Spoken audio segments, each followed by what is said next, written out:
Mes frères bien-aimés, c'est toujours avec grand profit que nous lisons le livre des Actes des Apôtres. Normalement, ce livre devrait être toujours à portée de main et de cœur. C'est très important de voir comment la première communauté chrétienne a vécu du feu de l'Évangile. Et aujourd'hui, nous sommes vraiment très heureux de pouvoir visiter un aspect de l'épopée paulinienne. Autrement dit, de la grâce de saint Paul, lorsqu'il parcourait les territoires pour annoncer le nom par lequel tous les hommes étaient sauvés.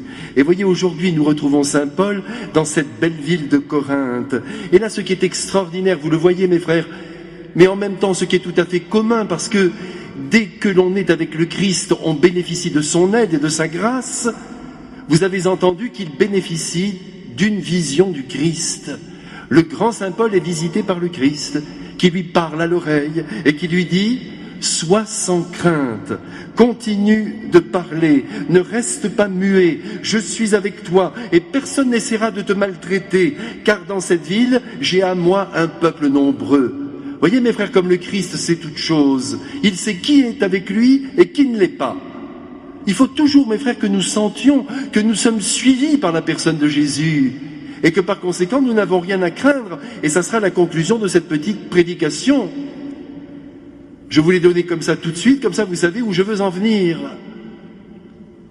Que fait saint Paul? Lorsqu'il sait qu'il a l'assurance de Dieu, comme vous, vous savez que vous avez l'assurance de Dieu, eh bien, il reste dans la ville de Corinthe et pendant 1 an et demi, il va annoncer la parole de Dieu. C'est-à-dire qu'il va révéler la sagesse du Christ et en même temps dire à tous les Juifs qui sont là, et puis à tous les autres qui sont de langue grecque et qui se trouvent à Corinthe, eh bien tout simplement qu'ils sont sauvés par notre Seigneur Jésus-Christ. Alors à ce moment-là, les Juifs vont se rebeller. Si vous voulez, nous assistons là à une des premières querelles entre le judaïsme et au fond le christianisme. Et donc les Juifs se saisissent de saint Paul et le conduisent au tribunal devant Gallion, qui est à ce moment-là proconsul en Grèce. C'est un poste très important, un procureur. C'est lui qui dirige le tribunal.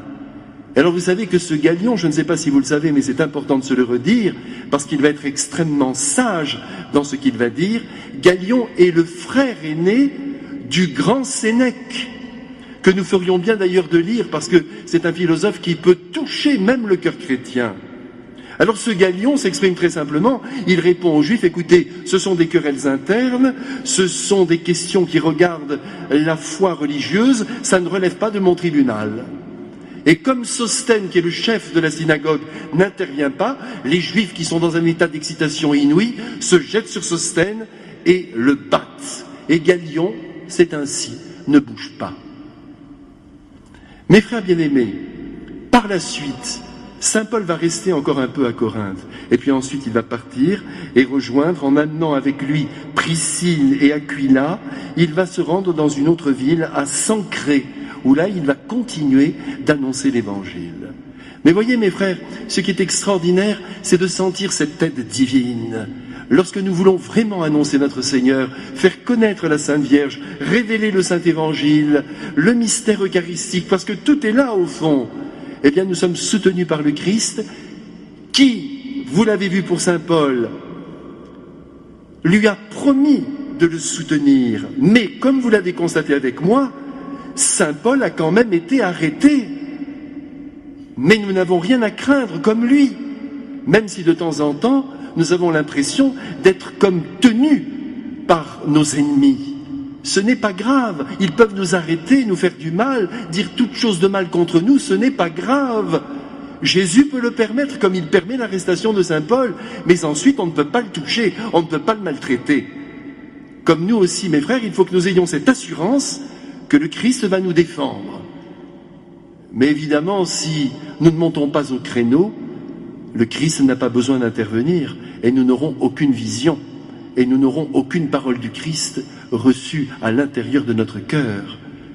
Alors mes frères bien-aimés, si vous voulez la visite du Christ, eh bien il faut vivre pour lui et le défendre partout et parler de la joie surtout que vous avez à croire en lui. Tout est là, mes frères. Saint Paul nous donne l'exemple. Donc, j'y reviens, et c'est ma conclusion que vous connaissez déjà, ne craignons rien. Le Christ est avec nous, il nous défend, il nous suit dans toutes nos difficultés et il nous sauve. et il permet qu'à travers nous, le christianisme se répande. Mais voyez, pour qu'il se répande, il faut quand même que nous travaillions.